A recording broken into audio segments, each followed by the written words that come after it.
In 1960, attending the University of Pennsylvania as an undergraduate for a year cost $2,400 for tuition, fees, room, board, and books. Today, the same will cost a whopping $72,000. That's roughly 30 times as much. It's no different at public universities.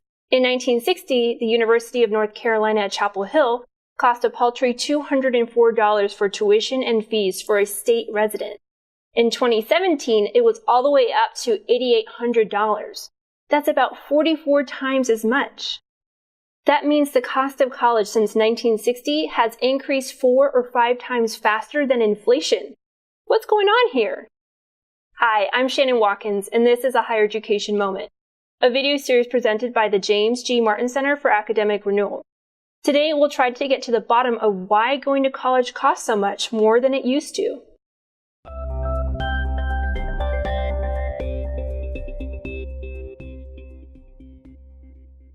One reason for higher education's soaring costs that has recently received a lot of attention is the so-called Bennett Hypothesis.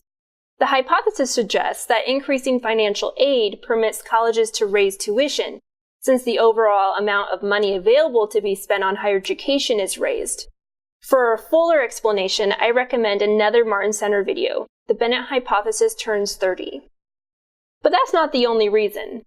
Another major cause has been increases in non-faculty staffing, which has been rising much faster than the numbers of faculty or students. One reason for this increase in staff is federal mandates. Especially damaging has been Title IX of the Higher Education Act, which has forced the hiring of lots of additional positions to deal with sexual discrimination and harassment.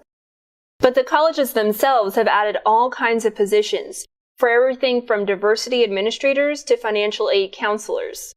In the past, student housing was likely handled by the college's facilities department.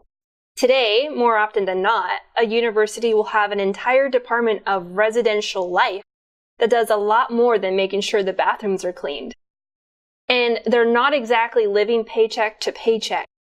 For example, in 2006, the University of North Carolina system paid its president Erskine Bowles $425,000, but Bowles donated $125,000 to scholarships for needy students.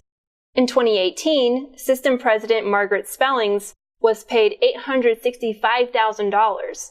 That's slightly more than double the salary Bowles got just 12 years ago.